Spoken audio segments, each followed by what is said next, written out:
Life is precious, and we all have the opportunity of living it to the fullest. Unfortunately, so few of us know how to manage it all. How do we account for our opportunities? How do we account for our time? How do we account for our relationships, health, spirituality, homes, finances, influence, and careers? How do we account for the one life we have to live?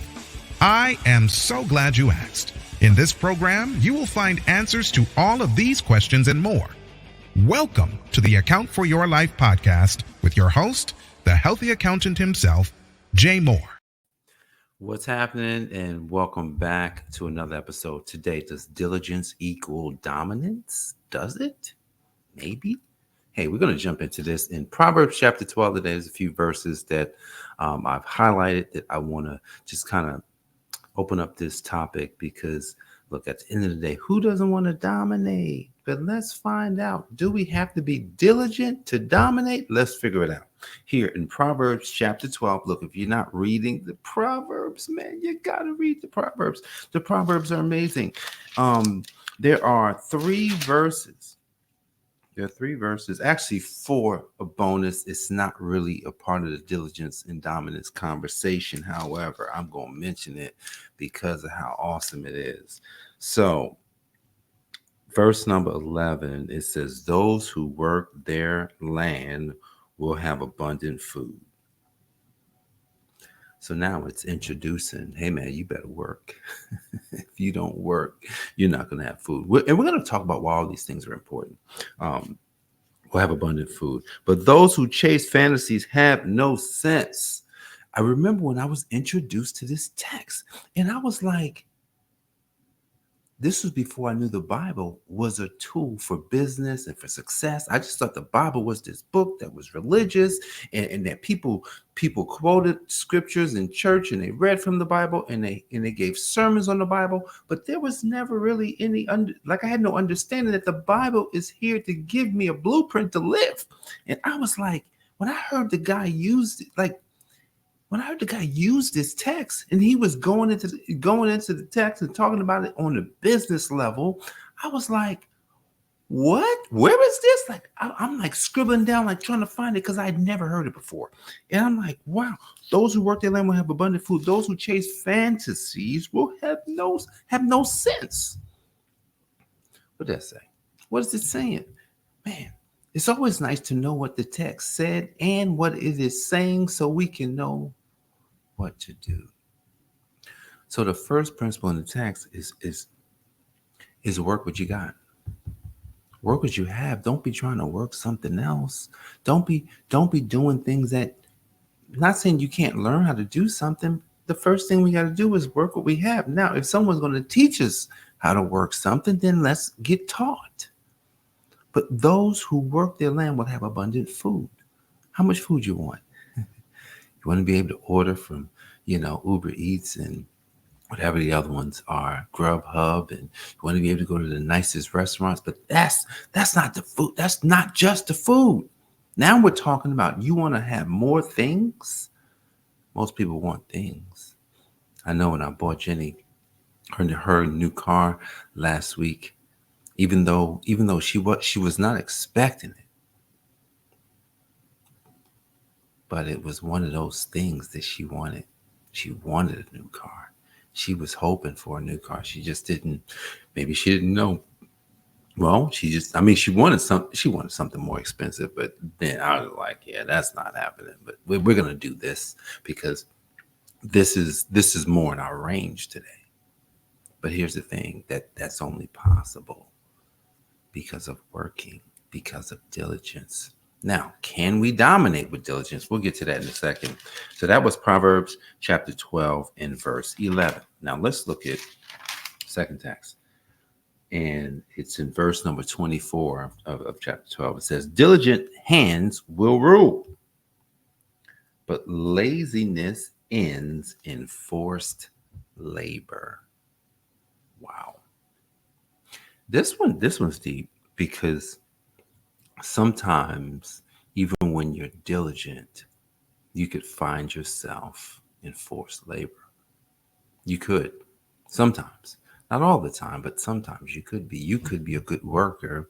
You could be really good at what you do, and you may be diligent.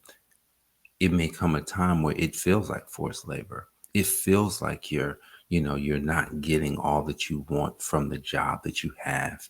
Because look, at the end of the day, diligent hands. What does that really mean? It's not just working now. It's now find new work. You may have to find some new work with your hands. You may have to find some new things to be diligent about. Like when I think about wanting to grow, I wanted to grow some years ago. I didn't know what that was.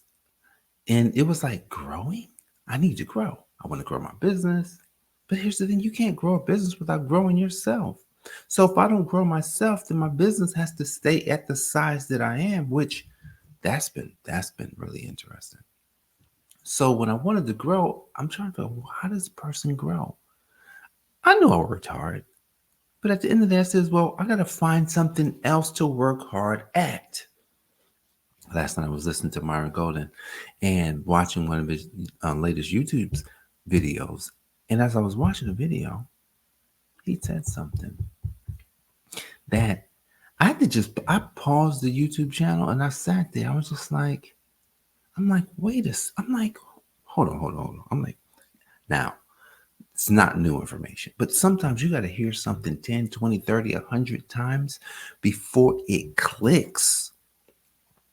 And when I thought about it, he says, look, how we communicate, how we talk, like how we are literally allowing words to form in our thoughts and in our mouths is the reason for our experience. The whole experience that we have in this life is because of thinking and speaking.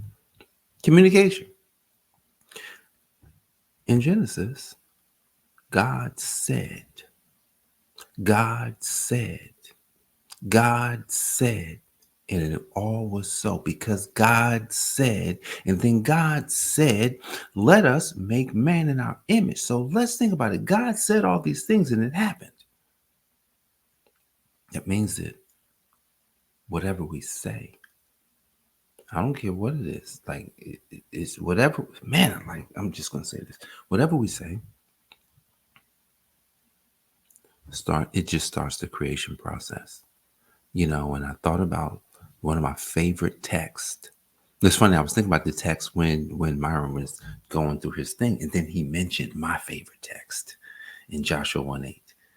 Keep the book of the law in your mouth. Meditate on it day and night. Be careful to do what it says. That verse speaks to the whole process in Genesis. Think, say it, do it.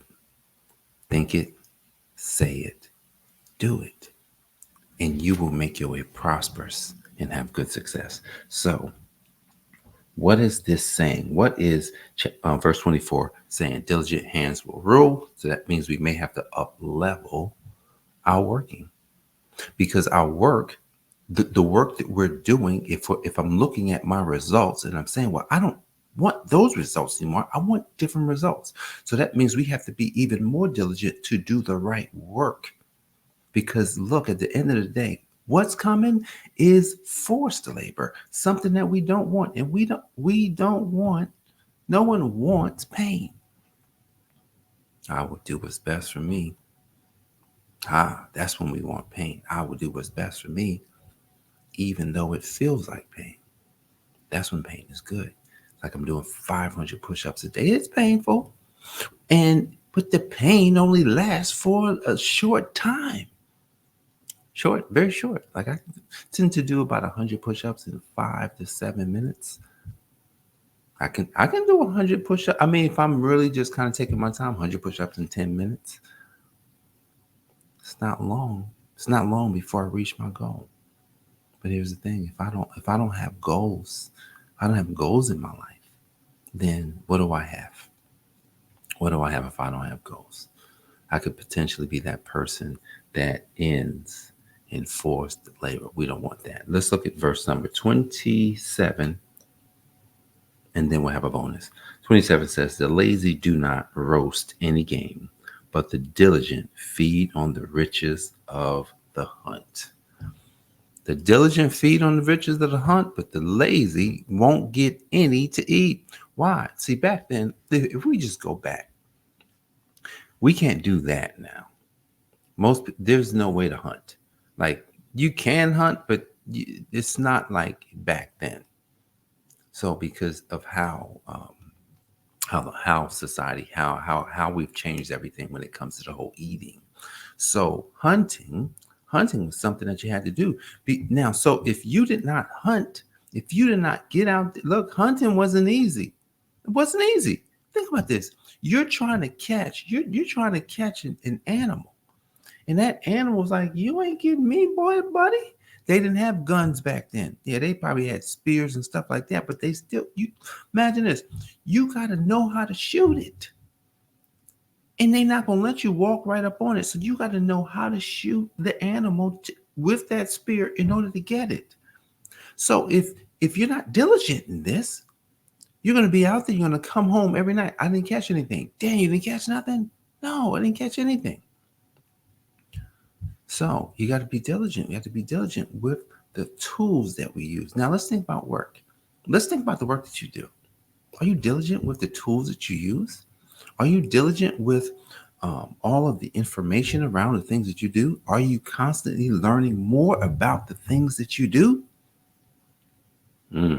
This one's interesting because I remember being, getting my CPA, getting my bachelor's degree, and said, I ain't going back to no school. I'm good. See, here's the thing about that. But I needed education every single day. See, we got to get educated. Like even something like this, reading the Bible every day. What does a person get if they not just want to read the Bible, but they want to apply the Bible? Oh man, what you get is you will start living a life of the principles in the Bible. And then when we really understand the principles that we want to use, then we start applying those principles to the areas that we really want to grow. You want to grow your business. It's principles, right? And everything starts with the communication.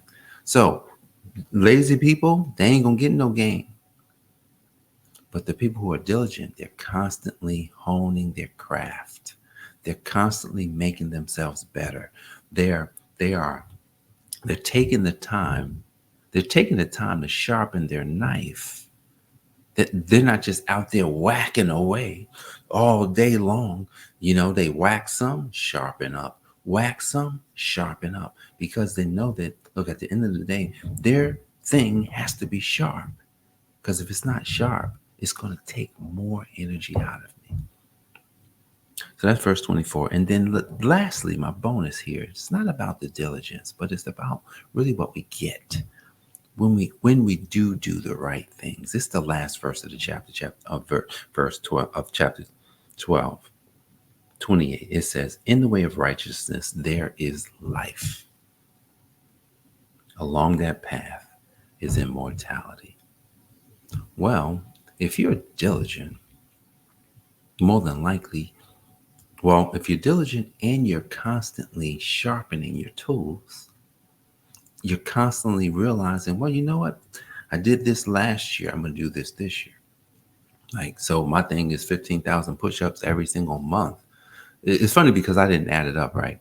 And so a friend of mine, when I said I was going to do 500 push-ups a day, I'm going to do 500 push-ups a day. Then he put a message and he was just like 15,000 push-ups a month. And I was like, oh, I didn't even, because at the end of the day, it doesn't matter. But if I add up 15,000 push-ups a month, that's 180,000 push-ups for the year. It's a lot of push-ups, ain't it? That's 180,000 push-ups for the year. What do you think is going to happen with 180,000 push-ups done in a year? Do you think it's going to look like I dominated my body? It should. Here's the thing about that, though. Look, at the end of the day, we all got to use the tools that we have. We all got to use the tools, and that's what it said.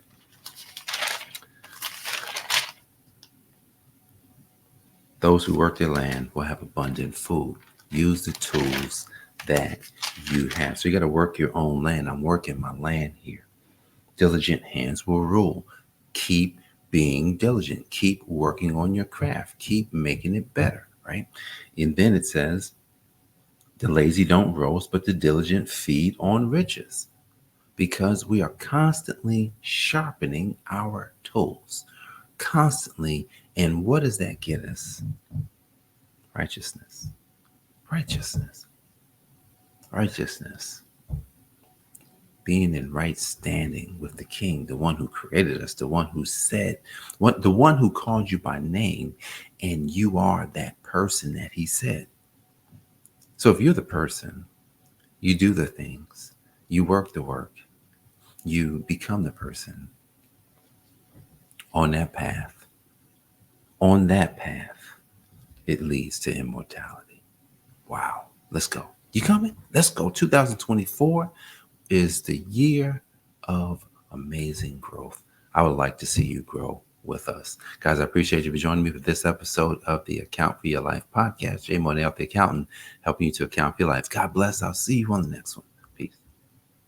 Thanks for joining us, listening friends. We are so glad you invested this time with us. Always remember, you only have one life to live, so live it to the fullest. This has been the Account for Your Life podcast with your host, the healthy accountant himself, Jay Moore. Until next time, make it a great day.